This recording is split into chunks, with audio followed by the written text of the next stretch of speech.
பாருங்கள், எண்ணெய் போட போகிறோம். எண்ணெய் போட்டாச்சு.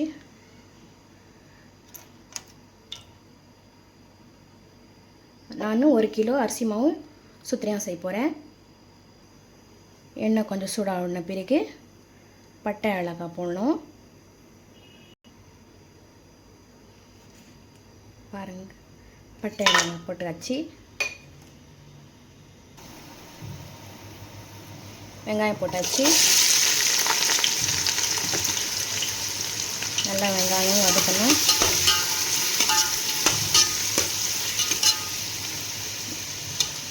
நல்லா இது லைட் பிங்க் ஆகிற வரைக்கும் நல்லா வதக்கணும். நம்ம கொஞ்ச நாள் அப்போ தான் அக்னிக்கு நல்லா இருக்கும், டேஸ்ட்டாக. பாருங்கள், நல்லா வதங்கிக்குது. இந்த மாதிரி ஸ்டேஜ் வரணும். இன்னும் கூட லைட் பிங்க் ஆகணும். ஆறு வரைக்கும் நம்ம வதங்கலாம். வதக்கிட்டு அதுக்கப்புறம் இஞ்சி பூண்டு போட்டுக்கலாம். இன்னும் ஒரு 5 மினிட்ஸ் விட்டுட்டு அப்புறம் நம்ம இதை பார்த்துக்கலாம்.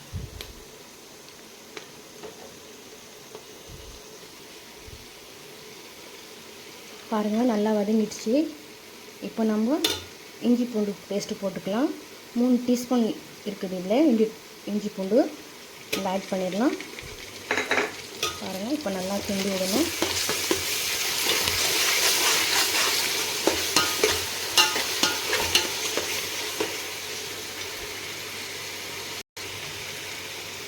சில்லி பவுடர் போட்டுக்கலாம், 2 டீஸ்பூன்.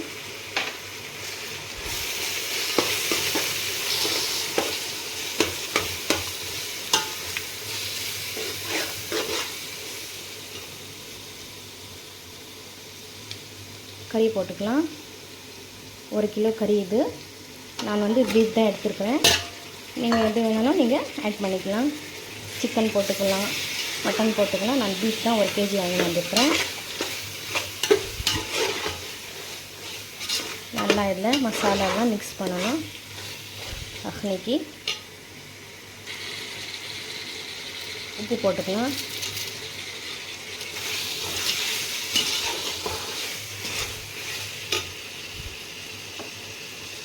தயிர் போட்டுக்கலாம்.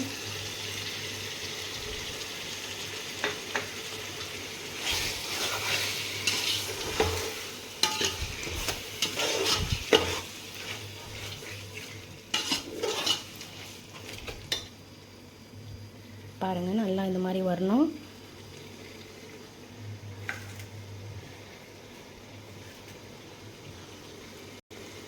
கொத்தமல்லி புதினா போட்டுக்கலாம்.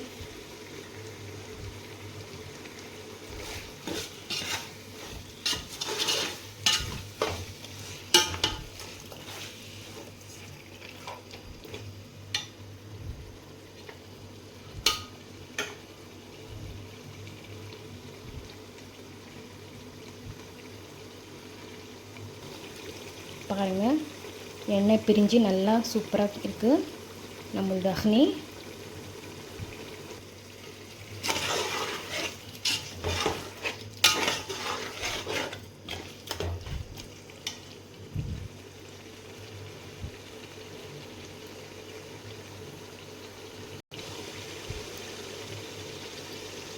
தக்காளி அடிச்சிருக்கு, அது போட்டுக்கலாம்.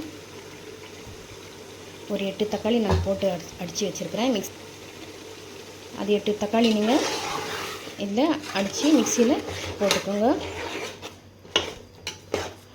பாருங்கள், நல்லா இப்போது கொஞ்சம் நேரம் நல்லா அடுப்புலேயே விட்டுறலாம். ஒரு 10 நிமிஷத்துக்கு நல்லா அது மசாலா வாசனை எல்லாம் போகிற வரைக்கும் நல்லா இதாகட்டும்.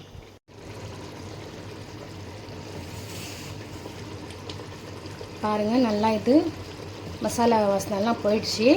இப்போ நம்ம தண்ணி ஆட் பண்ணிடலாம்.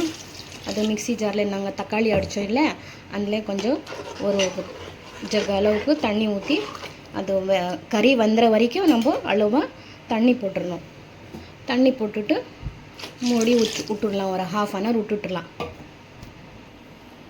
பாருங்கள், மூடி விட்டுடலாம் கொஞ்சம் நேரம். அரை மணி நேரம் அப்புறம் நம்ம எடுத்துக்கலாம். அது இப்போ பாருங்கள், இந்த அக்னிக்கு 1/2 hour ஆயிடுச்சு. நல்லா இது கறி வெந்துட்டு இருக்கோம். நம்ம செக் பண்ணிக்கலாம். நல்லா தெரியுது பார்க்குறதுக்கே, நல்லா எண்ணெய் எல்லாம் பிரிஞ்சு நல்லா வந்திருக்கு பாருங்கள். நல்லா இது வந்துருச்சு கறி. நம்ம இது இப்போ அரிசி மாவு கலரி நம்ம இதில் போட்டுடணும். அதுக்கு சுத்திரியாக்கி இப்போ நம்ம ரெடி பண்ணணும். அதுக்கு நான் தண்ணி வச்சுருக்கிறேன், சுடு தண்ணி. அதுக்கப்புறம் அரிசி மாவு எடுத்து வச்சுருக்கிறேன். இதில் உப்பு கொஞ்சம் போட்டுக்கலாம்.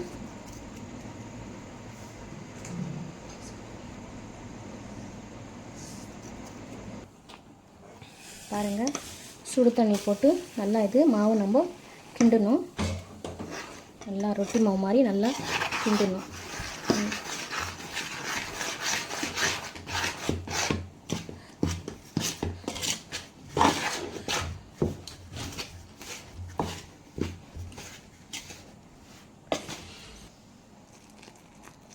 இன்னும் கொஞ்சம் சுடு தண்ணி கம்மியாக இருக்குது, போட்டு நம்ம நல்லா இந்த மாதிரி கிண்டணும். கொஞ்சம் சூடு ஆறின பின்னாடிக்கு நம்ம எடுத்து மாவு நல்லா ரொட்டி மாவு மாதிரி பிசைஞ்சிக்கலாம். சூடாக இருக்குது, கை போட முடியாது. கொஞ்சம் ஆறட்டும். ஃபேனில் கொஞ்சம் ஃபேன் காற்றாமல் வச்சாக்கா கொஞ்சம் ஆறின பின்னாடிக்கு நம்ம எடுத்து கலரி மிக்ஸ் பண்ணிக்கணும். கொஞ்சம் கொஞ்சம் எடுத்து பிளேட்டில் போட்டு நம்ம நல்லா இது மாவு மாதிரி பிசைஞ்சிக்கலாம். ரொட்டி மாவு மாதிரி கட்டியாக வரணும் பாருங்கள். இந்த மாதிரி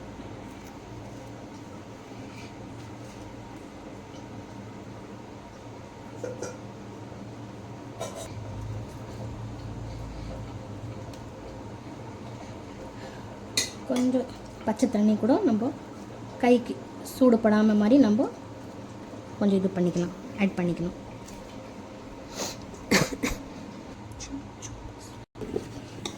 பாருங்கள் ஃப்ரெண்ட்ஸ், இந்த மாதிரி நம்ம மாவுக்கு இந்த மாதிரி நல்லா பிசைஞ்சு வச்சுக்கணும்.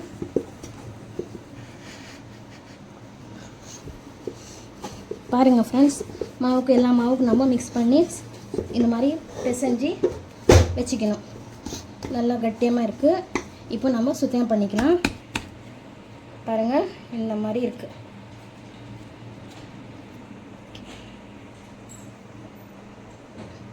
பாருங்கள் ஃப்ரெண்ட்ஸ், இந்த மாதிரி நம்ம செஞ்சு இதில் இப்படி வச்சுக்கணும் எல்லாமே.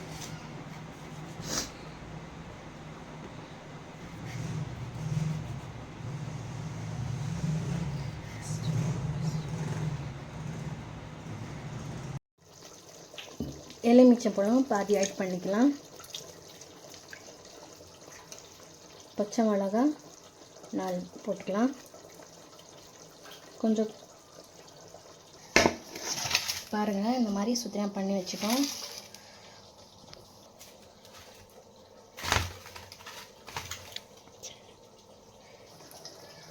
இந்த மாதிரி நம்ம ஒன்று போட்டுக்கலாம்.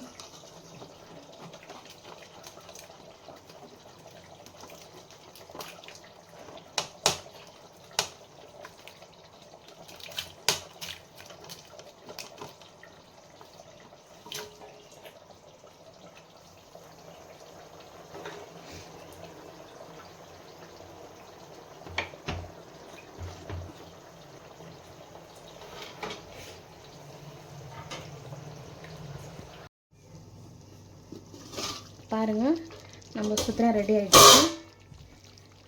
இந்த மாதிரி தான் இருக்கும். நல்லா கிரேவி பாருங்கள், நல்லா இருக்குது, பார்க்குறதுக்கு அழகாக இதாக இருக்கணும். பாருங்கள், சுத்தம் நம்மளுக்கு ரெடி ஆகிடுச்சு. இந்த ரெசிபி பிடிச்சிருந்தால் லைக் பண்ணுங்கள், ஷேர் பண்ணுங்கள், கமெண்ட் பண்ணுங்கள், சப்ஸ்கிரைப் பண்ணுங்கள். இன்னொரு ரெசிபியோட உங்களுக்கு மீண்டும் சந்திக்கும். அல்லாஹ் ஹாஃபிஸ்.